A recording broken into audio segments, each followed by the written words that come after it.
let's continue on with the episodes. By any other name? The flag music from Omega Glory in there. Yeah, that was fun. I think that was just one piece that they needed. You know, where this couple is getting married on the spaceship or something. So I did kind of a funny takeoff on sort of a 23rd version of "Here Comes the Bride." But by any other name is that the one with the people turning into blocks? These styrofoam blocks or something? I don't remember. I think so, yeah. And for that, I came up with a theme which starts off, it's kind of an expansion theme. Starts with one note and then goes this way, back and forth. And you first hear it very fast.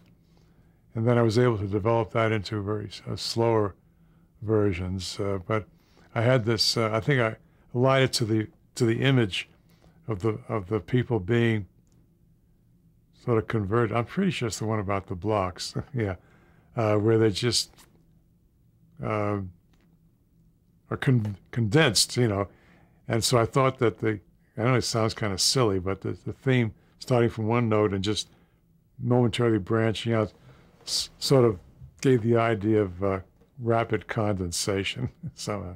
But then I was able to use that theme and develop it into various modes that fit scenes, slow versions and so on. But that was an interesting show. I think that was also a partial score, not an entire score. Maybe I'm wrong about that. The Omega Glory? That's partial. Well, that was just that one wedding scene, was it? Is that the one that Abraham Lincoln is in? Yeah. No, that's a library score, yeah. Spock's Brain? Yeah, that's a fairly complete score. And that was one of the few in which I used some artificial enhanced, computer or whatever is enhanced music. We had a way, this is actually way before the days of fancy computer stuff. If you wanted a real echo effect, there were two ways to do it, but one of them was to take the same track and make a copy of it like a couple of seconds later. And then, I don't know what kind of a gadget that they had, but it would kind of fade away. So you could hit a note, and then you'd hear this long decay. And Jerry Goldsmith used some of these in some of his scores. And that was all done with a tape machine. And they had ways of regulating the amount of decay. I think they ran through some kind of a loop on the tape machine itself. I'll think of it in a minute, but it was kind of a neat idea. And that was the way we had of creating artificial reverb at whatever, artificial echo or reverb, whatever speed you wanted. You could time the decay. So I used that for the scene for Spock's brain, where I think his brain has been taken out and put somewhere else, and someone's directing him to move and walk, but from a distance. And so I recorded a track with, I think, a mixture of harp and piano and vibraphone or something like that, going through all the 12 notes of the scale, descending. And then we put it through this artificial reverb machine so that you get this kind of thing. It's real spooky. And that was one of the few times that I used that kind of a artificial device. And outside that, I think it was I came up with a theme for Spock, which was sort of reflecting his unemotional, I wrote a theme that I thought would be deliberately unemotional, almost like the 12 tones, but not quite. And but it is a theme that just goes at a very slow pace and sort of, as I said, unemotional, very dry for him. Elaine of Troyes. Well, that was just the exact opposite. That's where you got a bunch of women and you had Elaine herself. Yeah, I came up with a theme for her, which I now cannot recall, but that was also that was 100% scoring, as I recall, just about. There may be tiny bits like the spaceship, Sandy Curtis motif, but it's absolutely original otherwise. And in that, I also had I think there's a battle sequence in which I wrote some kind of very heavy-handed battle music. I think maybe, I seem to recall using an electric bass guitar or something in there. Anyway, yes, it has besides the music, the rather lyrical music for Elaine herself and her affair with the captain. I think that's some heavy music, battle music in there. Where were the scores recorded? Those are recorded at Paramount, to the best of my knowledge, on the main scoring stage, because it was Paramount that picked up on this series. I don't know whether it was the first year or second year, probably. Yeah, I think those were recorded at Paramount on their main scoring stage. And I think some of them, as I recall, may have been scored, I think I explained, in stage F, the smaller room, and the stage F was eventually taken over by Glenn, the big music recording company. But I recall, I can see in my mind, I'm on the main stage of Paramount, but there's also, maybe in the very first year, we were working on stage F, I think. How did it change for you when through the series, since you began right at the beginning of the series? How did the series change? Well, I don't know. You'd have to really, you come to a film criticism thing. I think that in the third year, some of the stories were not quite up to the standard of the first and second years. I think you'll notice a falling off of the just the imaginative thing, and you can understand why, because there's a limited amount of places that the spaceship can go to. And how many weird places can you explore? From the technical standpoint, I know they were fine. They had really interesting scripts. In terms of, I was talking about falling off of the ideas, the story ideas. The scripts were all professional. Boy, they had some of the best science fiction writers in Hollywood working on that series. They were wonderful, and they're good stories. But I think in generally, at least the ones that I scored, I think there was just a little more latitude and more room for imagination in some of the earlier stories. But that's, it's very hard. It's very, very spotty. Like any television series, they can't all be winners. Some of them, the main thing was the imagination of the situations, And one thing I liked about that particular series was how the writers managed to tie it in to everyday social problems. I'm sure this was Gene Roddenberry's input too, but some of the stories reflect things like racial prejudice, and fear of the unknown, and just everyday, social problems. And sometimes they're overt, sometimes very subtle. But that was one of the best things about that series, yeah. What do you think is the legacy of that series? Well, I think, again, showing what imaginative television could achieve in the 60s, in that era before all the fancy technical stuff and all the special effects that they have and all the spin-offs, which are, in my opinion, they're wonderful, but not as compelling from the human standpoint. And they have all these strange get-ups for these supposed, other worldly creatures, and they all begin to look and sound pretty much the same. In many of the original episodes, with a few exceptions, you had even people, even the Romulans, look more or less like human beings. Well, maybe that's, not realistic, but I think you could relate to them. And then they had these curious things where, what was it, the Paradise Syndrome? Where they're involved with American Indians. Is that the one? I've forgotten, but or is that the one with the Alice and the Rabbit? Anyway, the point is that without all the fancy technical gimmicks, and as a matter of fact, when you look at them today, you almost laugh at the artificiality of the so-called special effects compared to what they do today.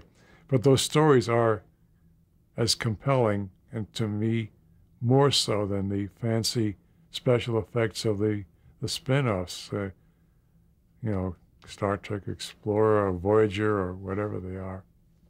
Did you have any interaction with the cast of Star Trek? No. No, as usual, we were, as we say, the bottom of the totem pole. We're the last to come in. And have you been, because Star Trek has such a huge fan base, have fans contacted you about your contribution to the show? Yes. Yeah, I get all kinds of questions about it. I'm trying to remember specifically now, but usually they're in the form of letters, or sometimes people manage to track me down on the telephone. And yeah, and yeah, I haven't seen any recently, but there are some out there. Yeah. Have you ever gone to a Star Trek convention? Yes, not for a long time, and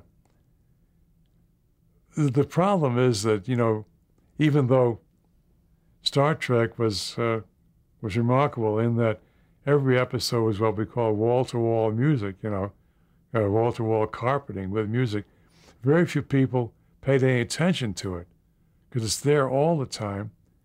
And in fact, there was nothing written about it really until Jeff Bond's book.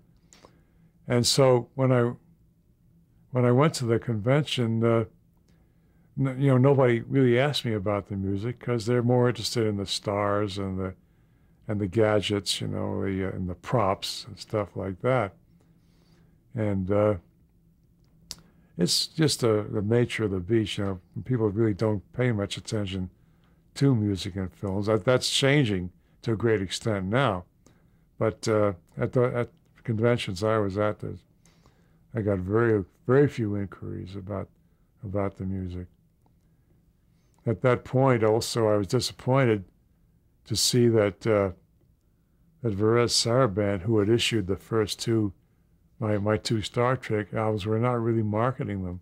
They weren't pushing them at all, and I think they should have, because they're wonderful recordings. They were done with the Royal Philharmonic in London. Fantastic orchestra, beautiful sounding, but I guess because the Star Trek fans more interested in the more recent stuff, they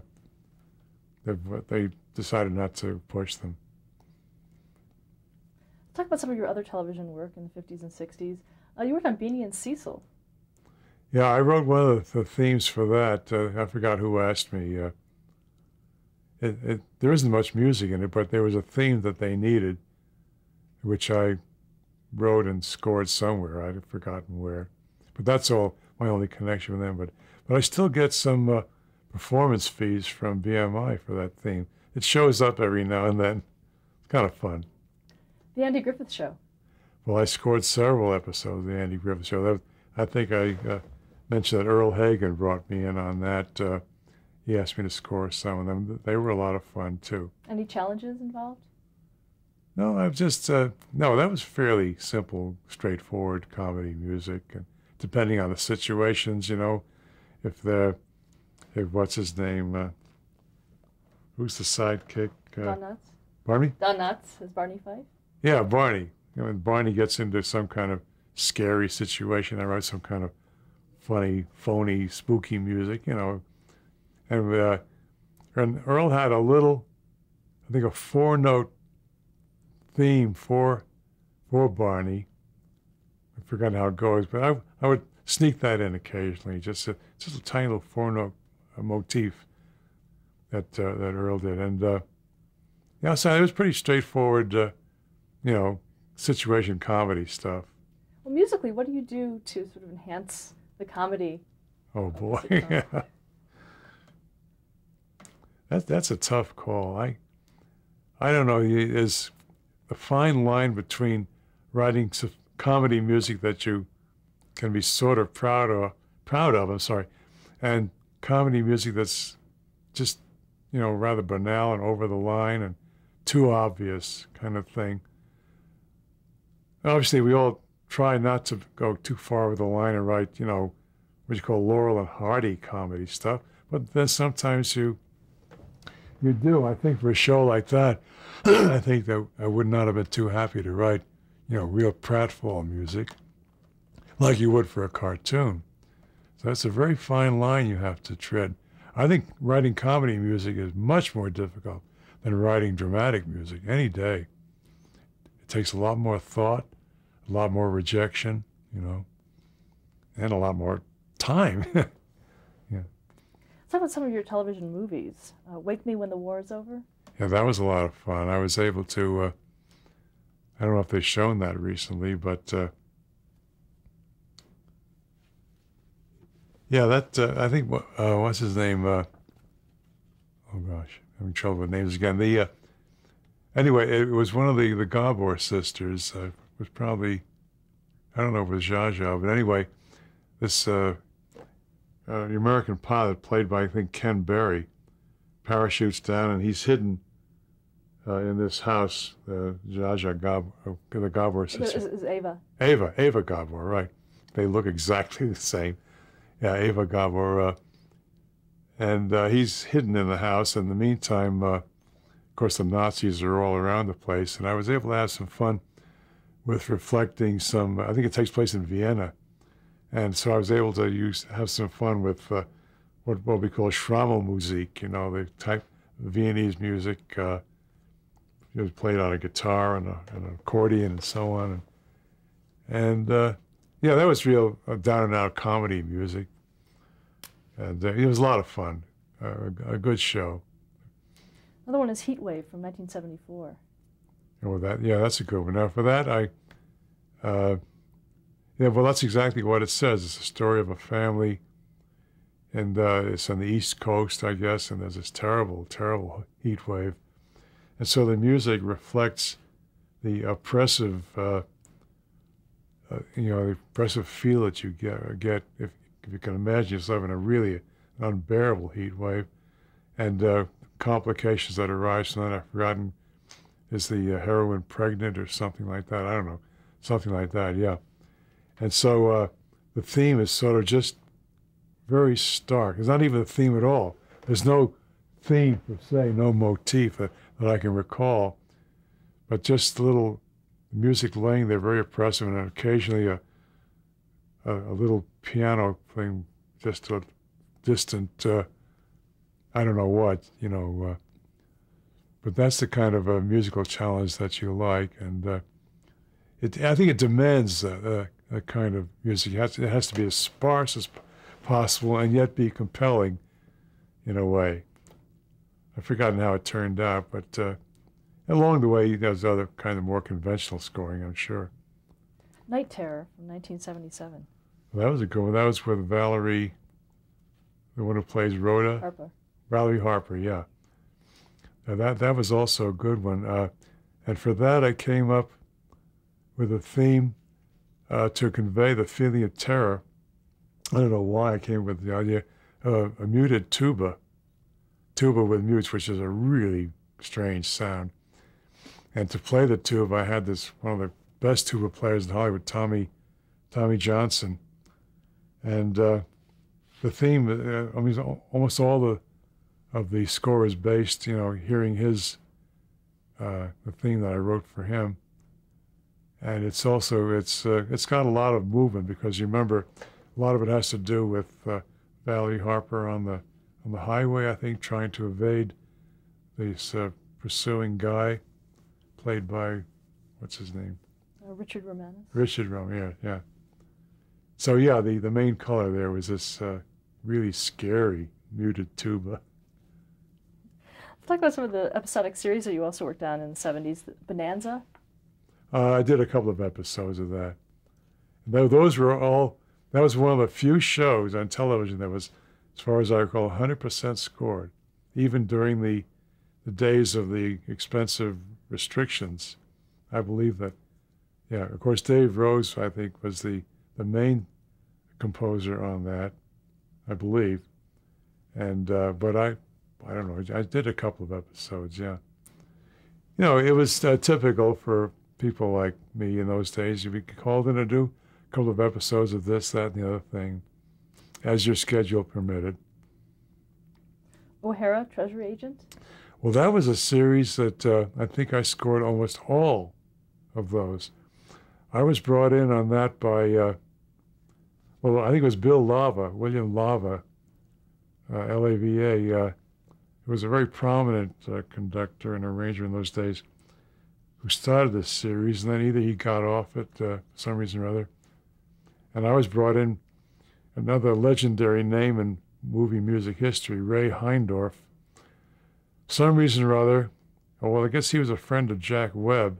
I think Jack Webb was a producer, associate producer on that, and he was buddies with Ray Heindorf. Anyway, I got called in by Ray, and it was a nice series with David Jansen, and I think I ended up scoring most of those. And because of the time pressure, I had to have orchestration help on that, so I had my friend Gus Levine, Levene, Gus Levine, who also orchestrated most of my Star Trek stuff, because there was a very tight schedule on that. Just going back, I had a week or 10 days at the most to write the music for a Star Trek episode. And that meant from beginning to end, from screening, spotting, composing, recording. So there was, I had to have orchestration help on that particular series. Toward the end, I would, the last few pieces I would orchestrate myself, but to get the thing going. So anyway, Gus was the orchestrator also on O'Hara. And that was kind of fun. I don't remember how many I did. I think there was a lot of library. I don't think they produced too many, as a matter of fact. The series never seemed to really take off. But I enjoyed it very much. Heck Ramsey. Well, that was a pilot film that I did. And that was with Richard Boone. And it's very interesting because I wrote about this, I think, in that article I wrote for Tony Thomas. It was a pilot film. And I remember while I was recording, this was over at Universal, I did write about this in that article for Tony. I remember overhearing the director, whose name escapes me for a minute, saying to one of his colleagues, didn't know that I was listening, the score was wonderful. His words were, he's taken a grade B movie and made it into an epic Western. He's referring to my music, that it transformed a grade B movie into an epic Western. And of course, I was very happy to hear that, obviously very flattered. But then I wrote in this article for Tony, it raised the question, what was there about the music that all of a sudden elevated it to this new level, this new stature? I said, this means you have to do some really difficult investigation into the nature of movie music. What prompts a remark like that? Anyway, I thought it was very interesting. But the downside of it is, Richard Boone, I thought, it was a successful score, blah, blah, blah. There's a lot of music. I think it was an hour and a half, a 2-hour pilot, a lot of music. And as luck would have it, Richard Boone's there, and we're screening, I don't know, maybe the Rush, I don't know, the screening, maybe the answer print or whatever. And he says, got some nice music there. He says, my nephew, or my son plays the guitar. And he's, I think we ought to, I'm paraphrasing, but the upshot of it was that here we had this interference. So this guy, Richard Boone, was a marvelous actor, a real genius, great actor, promoting his nephew or his son on the guitar. So what happened was that I did not get the series, and what I was told was, well, they need more Western-flavored music. And I said, I can write that, But anyway, I lost the series, and I think it was, I don't know who eventually scored. The series never got very far, but that was one of the rare examples of being eased out of something on a very phony premise. I mean, for Christ's sakes, how many Westerns had I already written? But there it was. I've been lucky. I haven't had too many untoward incidents like that in my career, but they stick with you, especially after this director has said, what a great score I wrote. Hawaii Five-0. Just some episodes of that. Again, just a few episodes. I think maybe 5 or 6. Again, just being called in for, I forgot who, maybe Morty Stevens, who was a good friend, recommended me. I don't know, don't remember. But that was fun, yeah. Let's talk about your studies in musicology. Oh, well, I'm glad you asked me that, because that's a very serious part of my career, and I'm devoting the last at least 10 years of my life to that. Yeah, I think you know that I went back to USC and I got a degree in musicology, which was a very good preparation for doing research. And back in I think it was early 1971, came what we call the MGM Holocaust, which means that all the movie studios, or most of them, were taking all their old movie scores from classic films, and they were trashing them to make room on the shelves. And so when we heard about it, a bunch of my colleagues and I formed the Society for the Preservation of Film Music, we got a California nonprofit, Constitution Old Works, and from then on we devoted ourselves to doing what we can to preserve and find homes for this all this music.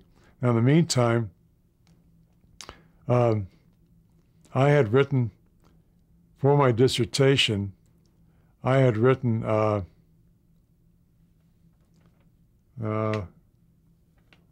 yes, I wrote an analysis of. Let me think. Well, I'm getting a little confused here. Actually, let's stop here and change the tape. Yeah. Let me